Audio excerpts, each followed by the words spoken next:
नमस्कार।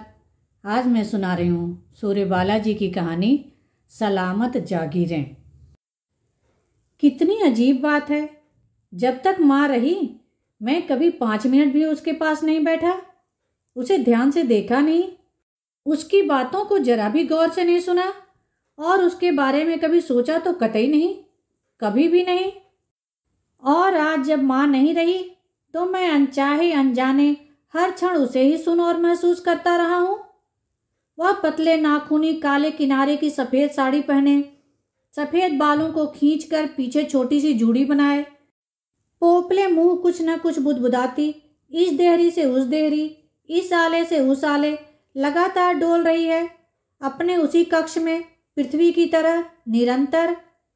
मैं अखबार पढ़ रहा हूँ, मैं शेव कर रहा हूँ, मैं केतकी के साथ जरूरी मशवरा कर रहा हूँ और वह डोल रही है, बोलती जा रही है निरंतर, हवा की तरह। मैं उसे महसूस नहीं कर रहा हूँ उसी तरह जैसे हवा को। और अब सारे काम धाम और आवाजाही के बीच में जैसे एक वीराने ढूंढ पर बैठा निरंतर माँ को ही देख रहा हूँ, माँ को ही सुन रहा हूँ। वह हर कहीं मेरे साथ चल फिर उठ बैठ रही है, यहाँ तक कि बीच में किसी और के पूछने टोकने या अवरोध पड़ने पर मैं चौंक कर बेचैनी से माँ की गुमी हुई आवाज़ वापस पकड़ने की कोशिश करने लगता हूँ। हर साल गर्मी सर्दी की छुट्टियों में घर आने पर वह अपनी बातों का पिटारा खोल देती। उसके पोपले मुंह को मैं भानुमति का पिटारा कहता। आजू बाजू कुटुंब कबीलों से लेकर बूबू बहन और मिट्ठू भाई की एक से एक अजीबोगरीब बातें। कोने में कान खुजाती कुतिया के लिए बूबू बहन और पिंजड़े में कुटकू कुटकू कर गर्दन मटकाते तोते के लिए मिट्ठू भाई सुनकर बच्चे हंस पड़ते। मैं खुद जैसे अंदर अंदर हल्की सी खींच भी महसूस करता, लेकिन माँ के लिए इस सब में कुछ असहज अस्वाभाविक होता ही नहीं। उसके लिए कुतिया पहले कुतिया नहीं बबू बहन थी और तोता तोता नहीं मिट्ठू भाई। इतना ही क्यों, इसके बाद पिछवाड़े के अंजीर अनार का नंबर आता। उनके रोपने कोपले फूटने से लेकर फलियों के चटकने तक के किस्सों का रोमांचक वर्णन। कितना कुछ होता उसके पास कहने बांटने को, और दूसरी तरफ हमारे पास कुछ भी नहीं, टेंट एकदम खाली दिवालिये की तरह, ना कुछ कहने को ना बांटने को। बच्चे छोटे थे तो अच्छा था। हर्षद और उज्जी अपने स्कूल टीचरों, संगी साथियों और बर्थडे की सारी बातें करते और वह पोपले मुंह से रस ले लेकर ऐसे सुनती जैसे उन्हीं की हम उम्र हो। और जवाबी तौर पर बबू बहन की लेटेस्ट जचगी और उसके पिल्लों के रूप रंग कद काठी और हैरत अंगेज कारनामों के ब्यौरेवार बयान शुरू कर देती। वह ब्याई तो 6 पर 2 तो भगवान ने दम के दम उठा लिए, और अब उन चारों की तो पूछो मत। गोल मटोल मखमली गब्दुल्ले से सारा समय बब्बू बेन के ऊपर लदते फंदते लुढ़कते रहते। और एक तो उनमें से इतना चिलबिल्ला कि जब देखो अपने दूसरे पिल्ले भाइयों से भिड़ा रहता।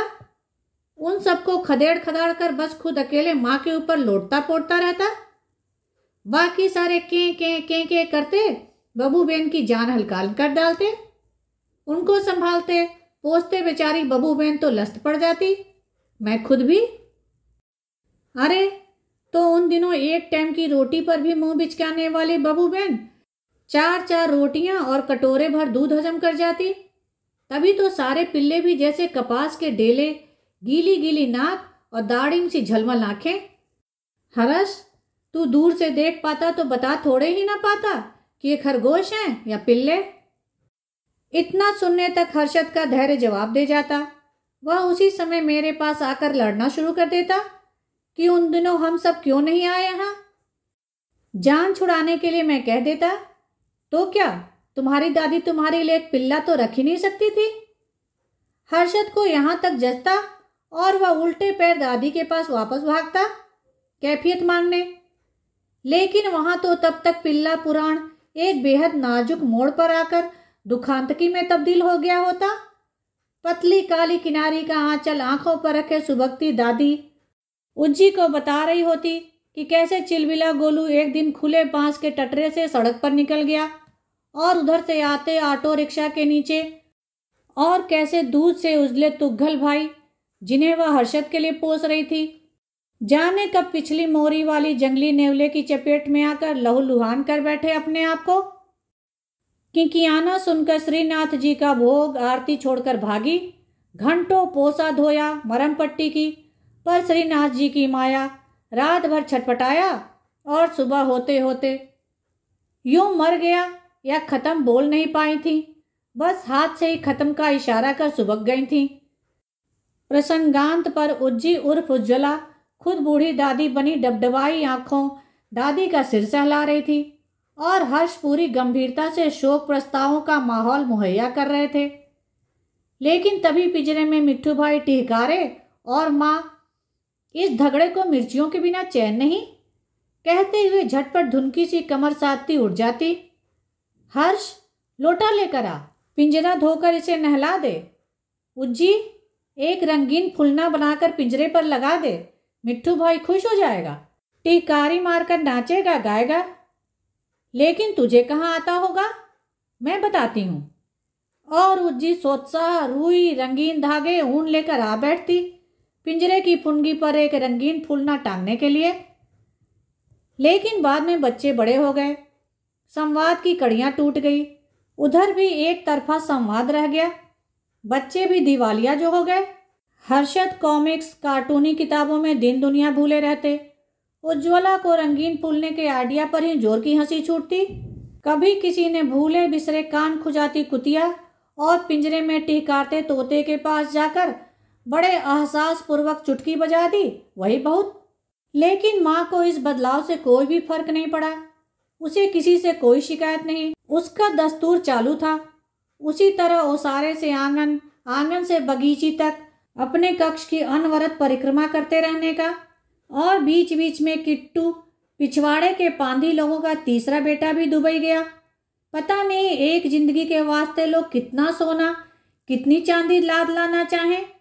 जिंदगी तो जुगाड़ करते करते ही आनन फानन में खत्म और सोना चांदी धरा रह जाए। जयंती भाई सिधार गए पिछले पखवारे। देख बाहर बेगाने देश में गद्दी पर बैठे बैठे औचक पौचक, गद्दी के नीचे बिछा 11 किलो सोना सिपाही उठा ले गए। बेटे बहुओं को कितना पछतावा, पहले से पता होता तो उतना सोना सिपाहियों के हाथ क्यों कर लग पाता, यही सोच। चलो, झबेरियों के घर नवासा हुआ, पत्थर पर दूब जमी। हर्ष छोटा था तो कौतुक से देखता और चुहल से चिढ़ाता, तुम किससे बातें कर रही हो, कोई सुन तो रहा नहीं। माँ वैसे ही निर्विकार डोलती जवाब देती, सुन रहे हैं बबू बेन, मिट्ठू भाई और अनार अंजीर के झाड़। हर्ष मखौल से हंसता, दुत्ते, झाड़ पौधे भी कोई सुनते समझते हैं। हाँ, झलझली सुबह में उनींदी आंखों अनारों की खुलखुल हंसी सुनती हूँ, वही सुनकर तो उठती हूँ। फिर अनार अंजीर बतियाते हैं आपस में। जिसके साथ रहते रहो बहुत दिनों, उसकी बात समझ में आने लगती है। हर्ष का विस्मय सीमा पार कर जाता। माँ और खुलासा करती, बबू बेन भी सुनती है, सुन के कान खुजाती है। और मिठू भाई शिकंजों में गोल गोल फुरेरी लेता है। बोलते रहो तो इन्हें अच्छा लगता है, ना बोलूं तो सूना सना का। अक्सर ऐसी बातों के बीच वह बच्चों को पिछवाड़े की छोटी बगीची में ले जाती। भुरभुरी मिट्टी में रोपी संवारी क्यारियां, हर बार एक नया पौधा, एक नई पहचान। यह नया ककरौंधे का पौधा पिछले माह ही तो रोपा, एक चरपराती खटास, उज्जी जीभ चटकार लेती है। और ये 2 नन्हे पौधों की जोड़ी, हल्की पीली आभा और रत्नारी चुअन, 2 नन्हे रेशमी फूल। ओह लवली, कितने प्रिटी फ्लावर्स। कौन से फूल हैं बा ये? क्या? कपास यानी कि कॉटन? इतने इतने प्यारे फूल। बूढ़ी आंखों में भी खुशी का सोता उमड़ता है, पीली रत्नारी आभा से भरपूर। इस तरह जाड़ों की सुबह में वह हमें टूअर सेम की फलियों से जोड़ती और गर्मी की रातों में आकाश गंगा की लड़ियों से। वह देख उज्जी, वह जो पीपल के ठीक ऊपर चौखटे के 4 और पूंछ के 3 तारे, वो रहे सप्तर्षि। और वह पांधी लोगों के घर के ऊपर उत्तर को ध्रुव और ये रहा मनसूखा। और शतरंगी पर लेटने पर जो तारा ठीक आंखों में झांके ना, वही धीरू भाई। धीरू भाई? उज्जी और हर्ष की आंखें विस्मय से झपक जाती। मैं खुद अपने खाट पर लेटे लेटे कान खड़ी कर लेता। हाँ, मैं तो सालों साल इस तारे को धीरू भाई ही कहती आ रही हूँ। सालों साल से? हाँ, जब तेरा दादू सिधारा था तब, जब तेरा पप्पा नन्हा था तब, जब वह बड़ा हो वजीफा पा विलायत पढ़ने गया। सालों साल के लिए तब से जब भी अकेली इस छत पर आकर लेटी तो यह तारा ठीक मेरी आंखों में झांकता, मुझे प्रबोधता।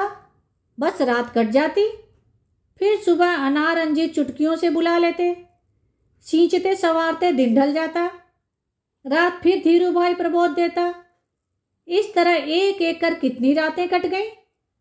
तो जो धीरज दे वही धीरू भाई। कुश, तिलांजलि, श्राद्ध, तर्पण के बाद दुनियादारी के बचे खुचे हिसाब किताब निपटा रहा हूँ। बनिए, हलवाई, कसोरे, कुल्हड़ और दोने पत्तलों का।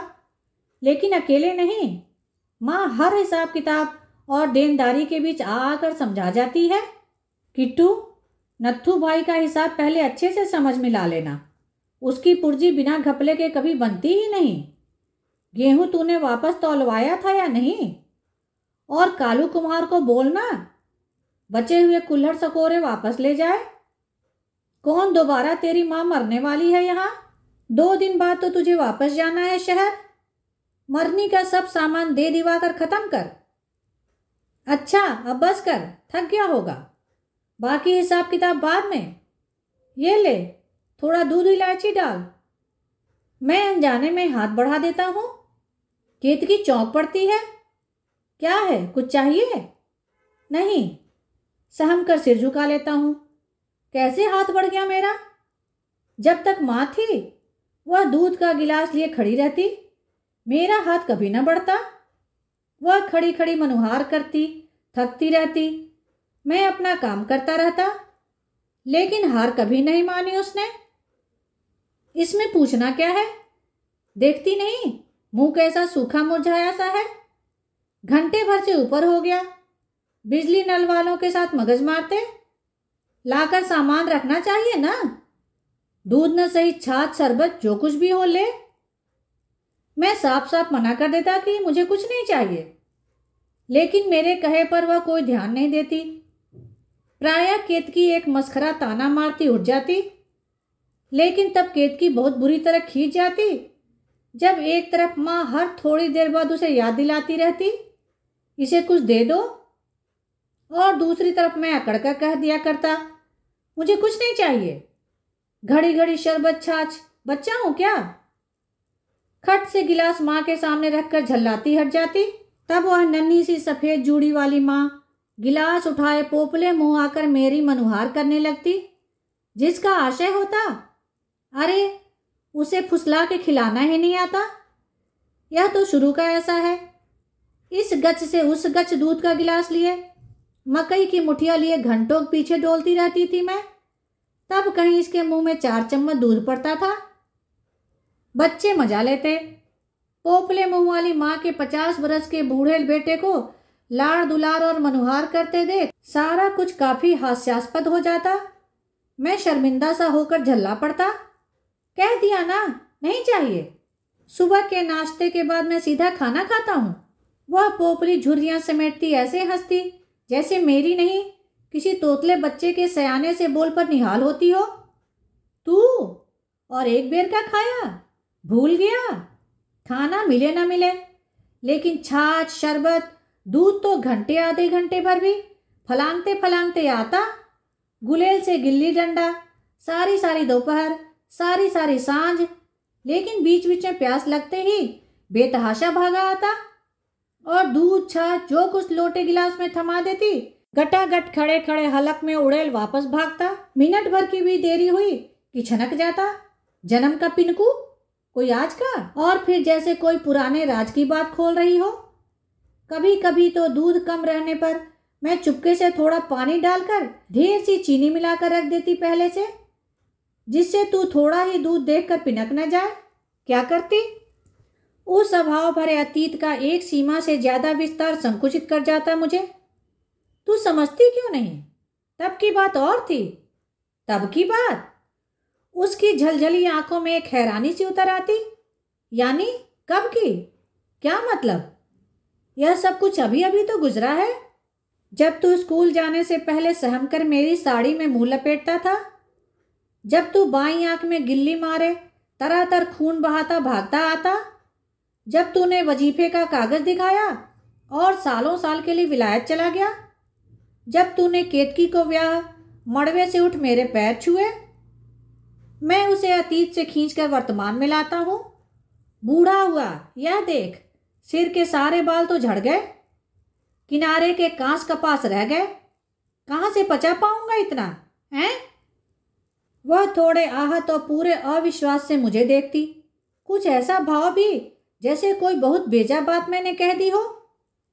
फिर झल फलाई आंखों का पूरा जोर डालकर आर पार देखने की कोशिश करती, तो भी उसे दिखता नहीं, सिर्फ रोशनी की एक दुधिया धार सी।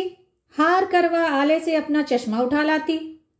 बच्चे ताली बजा बजा कर हंस पड़ते तो वह कमर कसकर प्रतिकार में जुट जाती। क्या खींकी खींकी हंस रहे हो तुम सब?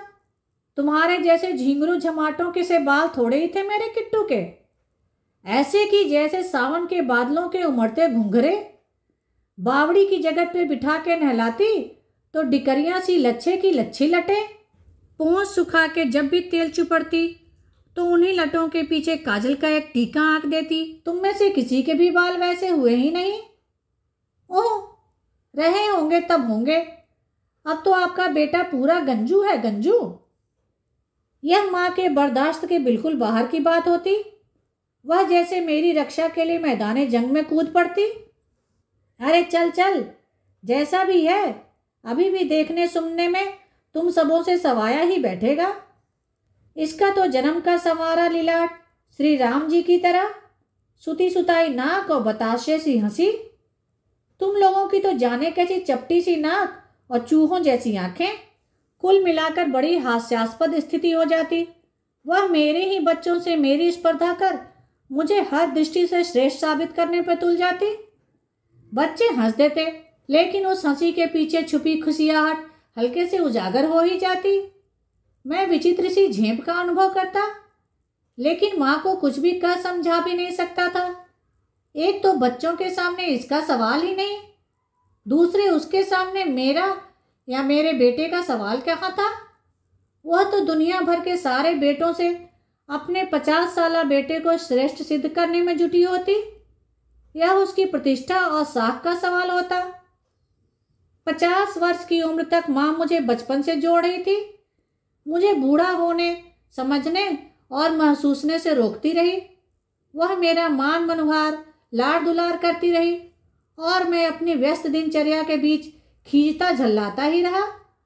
अपने बूढ़े हो जाने की सैकड़ों दलीलें पेश करता रहा और वह अपने लाड़ से भरे अकाट्य तर्कों से उसे खारिज करती रही। कभी कभी जब मैं एकदम ही जिद कर अकड़ कर उसका दूध का गिलास नकार जाता तो उसका आखिरी अस्त्र होता, लेकिन दुलार भरा ही, ले ले, नहीं रहूंगी तो कोई नहीं आएगा इस तरह तुझे बहला फुसला कर खिलाने। एक भय सहम कर कांपा था मन में। मैंने तड़प कर गर्दन उठाई और सामने रखा दूध का गिलास उठा लिया, जो अभी थोड़ी देर पहले केतकी चुपचाप रखकर चली गई थी। लेकिन उन दिनों उसके शब्द जैसे सतह से फिसलकर विलुप्त होते जाते। मुझ पर कभी कोई असर नहीं, माँ के शब्दों के अर्थ की छुअन भर भी नहीं। आज फिर उसी निचाट एकांत ढूंढ पर अकेला बैठा हूं, एक अधेड़ बूढ़ा मैं, चारों ओर के सन्नाटे से आतंकित। तो क्या माँ के बूते पर ही मैं माँ से उलझा झल्लाया करता था? मेरा अस्त्र थी माँ, उसी से उलझने के लिए। और अब मैं निहत्था हो गया हूँ। एक उस बूढ़ी पोपली माँ से कितना कुछ घटित होता रहता था जीवन में, और अब क्षणांश में शताब्दियां बूढ़ा हो आया मैं, एक नितांत अघटित सा। एक अघोरी आवाज से चौंकता हूं, भिक्षुक है कोई? उज्ज्वला पहले उठती नहीं, प्रश्न सूचक दृष्टि से मुझे आजमाती है। दे दो कुछ ले लाकर, मैं सिर झुकाकर कहता हूं, बगैर बाहर खड़े भिक्षुक के बारे में कोई पड़ताल किए। जैसा मैं माँ के सामने किया करता था, एकदम बगावती लहजे में। तू चौघड़िया में चिल्ला रखकर बकायदा बांटती रहती है, कुछ समझती जानती भी है। सबके सब कपटी, मक्कार और धूर्त होते हैं। वह शांति से संशोधन करती, सब नहीं। तो तू कैसे छांटेगी कि कौन धूर्त मक्कार है और कौन असली? इसी से तो सबको देती हूं कि किसी सच्चे और भूखे का हक न मारा जाए। आवाक, कैसी आक्रोश भरी गुन्नाहट का कैसा सीधा सा समाधान। बाकी चौघड़िया खाली है। उज्ज्वला धीमे से आकर कहती है, मैं कुर्ते की जेब में पैसे टटोलने लगता हूं। मैया का चौबारा बना रहे, जागीर सलामत रहे। भिक्षुक चला जाता है। कल भोर सुबह निकलना है वापसी के लिए। सारा कुछ शाम को ही बांध छान लिया गया। सुबह सिर्फ कार की डिक्की में ठूंसना और कैरियर पर बांधना।